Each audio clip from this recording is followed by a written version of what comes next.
المجد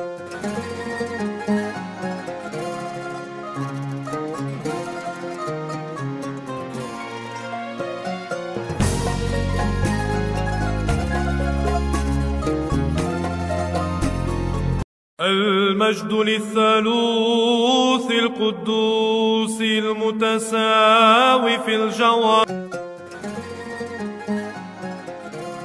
Shalom, salam sejahtera bagi Anda semua. Kita berjumpa kembali dalam channel Apologetika ini yang akan menjawab pertanyaan, meluruskan kesalahpahaman dan menjelaskan pokok-pokok iman Kristen secara alkitabiah dan ilmiah. Dalam video kali ini, saya akan menanggapi rekaman video dari Insan Mokoginta, seorang mu'alaf yang sekarang disebut ustadz, sekaligus polemikus Islam, yang dalam ceramah dan tulisan-tulisannya hampir selalu menyerang iman Kristen meski tanpa modal keilmuan yang mumpuni. Menurut pengakuannya sendiri, ia seorang mantan Katolik. Bila pengakuannya itu benar, tampaknya dulu ia tidak belajar dengan baik iman Katoliknya. Hal ini terlihat dari ceramah dan tulisan-tulisannya yang sama sekali tidak bisa dipertanggungjawabkan baik secara teologis maupun ilmiah. Bahkan saya justru kasihan pada saudari-saudari umat Islam yang percaya begitu saja pada tulisan maupun ceramahnya, yang seharusnya dikaji dulu berdasarkan sumber-sumber Kristen sendiri, apakah memang benar adanya atau justru hanya fitnahan dan khayalannya sendiri. Bagi saya ini jelas semacam pembodohan umat, membuat umat Islam memiliki pemahaman yang salah tentang keyakinan Kristen yang sebenarnya memang juga tidak diyakini oleh umat Kristen sendiri. Contohnya, seperti dalam ceramahnya ini, ia sembarangan saja mengeluarkan pernyataan-pernyataan tentang Paulus dan juga iman Kristen. Nah, saya akan menanggapi beberapa poin-poin pernyataan Insan Mokoginta yang jelas salah dan ngawur tentang Paulus dan iman Kristen. Namun untuk tidak membuat durasi video ini terlalu panjang, saya akan membaginya dalam beberapa seri. Namun sebelumnya silakan Anda simak dulu cuplikan ceramahnya ini. Tadi ada pertanyaan, antum ya, tentang siapa sebenarnya Paulus ini dan kenapa dia begitu berpengaruh, sangat berpengaruh dalam keimanan orang Kristiani. Jadi begini, Paulus ini sebenarnya adalah seseorang yang hidup di zaman Yesus masih hidup. Tetapi Paulus dan Yesus tidak saling kenal. Artinya mereka hidup sejaman tapi tidak pernah jumpa. Tidak pernah jumpa face to face, ya, wajah dengan wajah. Nah, pernah Yesus berjumpa dengan dia, Paulus berjumpa dengan Yesus, tapi setelah Yesus mati. Jadi dia berjumpa dengan Yesus itu hanya dalam bayang-bayang saja. Ini kita lihat ayat 3. Yang nulis ini Lukas. Lukas ini juga bukan murid Yesus, tapi dia murid Paulus. Dan ini bukan Injil, hanya surat yang dikirim kepada seseorang bernama Theophilus, kan? Nah, kita lihat di sini. Dan dalam perjalanan ke Damaskus dulu ya, waktu itu Paulus melakukan perjalanan ke Damaskus atau Damsik. Ketika sudah dekat kota itu, tiba-tiba cahaya memancar dari langit mengelilingi dia. Ini Paulus sendiri yang bercerita. Ya, ayat 4, ia rebah ke tanah dan kedengaran olehnya satu suara yang berkata kepadanya, Saulus, Saulus. Saulus itu Paulus ya. Karena dulu tuh dia masih beragama Yahudi, namanya Saulus. Nah, terdengar oleh Paulus, Saulus, Saulus, mengapa engkau menganiaya aku? Ini suara Yesus, tapi hanya bayang-bayang. Yesus nggak lihat, bukan fisiknya. Ya, mengapa engkau menganiaya aku? Ayat 5, jawab Saulus, siapakah engkau? Tuhan. Kau sudah tua tahu Tuhan, kok nanya siapa lagi, kan? Sebenarnya siapakah engkau Tuhan? Nah, begitu ya kan? Kalau di Alkitab cetakan lama ada Tuhan, bukan Tuhan. Siapa engkau? Siapakah engkau Tuhan? Ayat 5 kan? Kata Yesus, akulah Yesus yang kau aniaya itu. Tetapi bangunlah dan pergilah ke dalam satu kota, di sana akan dikatakan kepadamu apa yang harus kau perbuat. Nah, saya langkahin, lihat ayat 15 ayat 16. Nah, ini tetapi firman Tuhan kepadanya, pada Paulus, pergilah sebab orang ini adalah alat pilihan bagiku untuk memberitakan namaku kepada bangsa-bangsa serta raja-raja dan orang Israel.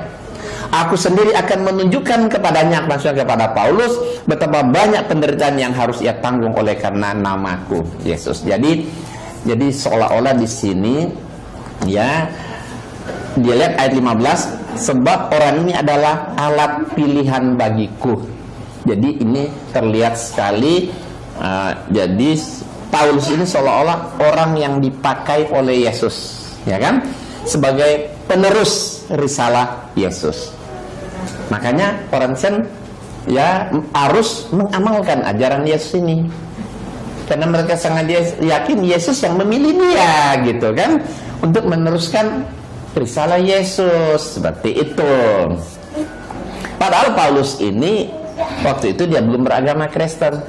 Nah, berikut saya ringkaskan pernyataan-pernyataan salah dan ngawur dari Insan Mokoginta terhadap Paulus yang sudah Anda lihat dalam videonya. Yang pertama, Insan Mokoginta meragukan perjumpaan Paulus dengan Yesus ketika dalam perjalanan ke Damsyik. Yang kedua, Insan memfitnah Paulus telah menggiring opini bahwa dirinya adalah orang yang terpilih meneruskan ajaran Yesus.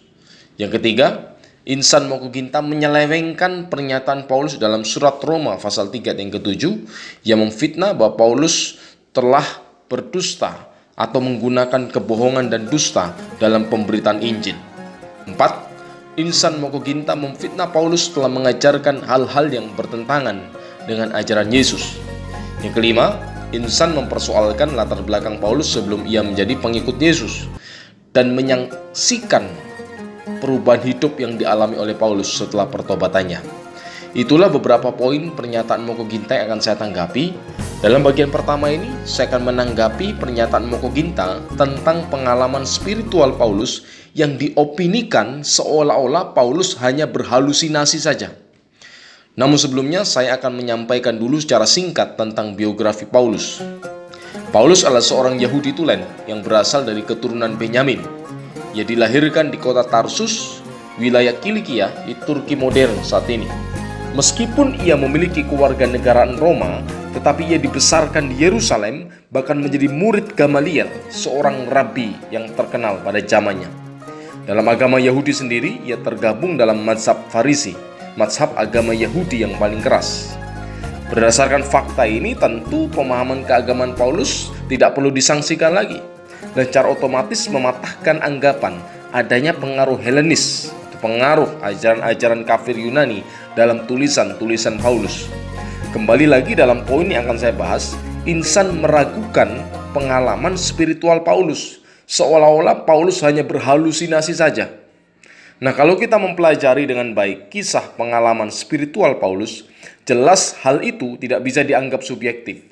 Sebab itu juga dialami oleh mereka yang menyertai Paulus, meski dalam manifestasi yang berbeda. Orang-orang yang menyertainya melihat cahaya dan juga mendengar suara-suara misterius, meski tidak mendengar isi perkataan Yesus pada Paulus. Anda bisa membaca dalam Kisah Rasul pasal 9 ayat yang ke-7, Kisah Rasul pasal yang ke-22 ayat 9, Kisah Rasul 26 ayat 13.